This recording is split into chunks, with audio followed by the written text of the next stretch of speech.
অনেকে চান আরব বিশ্ব, বিশেষত সৌদি আরব এবং বিশেষত মক্কা এবং মদিনা, এই দুই শহরের বাসিন্দা যেন হতে পারেন। কেউ যদি চায় যে এই দুইটা শহরে স্থায়ীভাবে বাসিন্দা হওয়ার জন্য, নাগরিকত্ব পাওয়ার জন্য, তার জন্য কোনো সুযোগ আছে কিনা?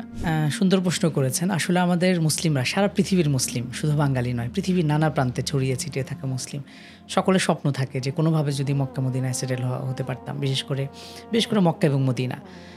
মদিনা ফজিলত তো আমরা জানি, আপনি একটু আগে আলোচনা করেছেন, রাসূল সাল্লাল্লাহু আলাইহি ওয়াসাল্লাম হাদিস হলো মান ইসতাতা ইয়ামুতা বিহা বিল মাদিনা ফালইয়ামুত, যে যদি কারো মানে তোমাদের মধ্যে কেউ যদি সক্ষম হয় যে মদিনায় মৃত্যুবরণ করবে, সে যেন মদিনায় মারা যায়।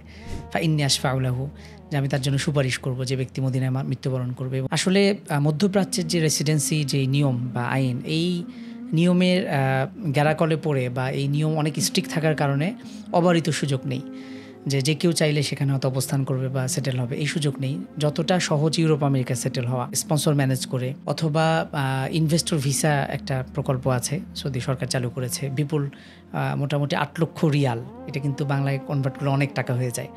এছাড়াও এটা হলো সবচেয়ে যে প্রিমিয়াম রেসিডেন্সি, এটা হলে এই টাকা ইনভেস্ট করলে সে হয়তো তার পরিবার সহ বসবাসের সুযোগ পাচ্ছে, তারপর নাগরিকত্ব না।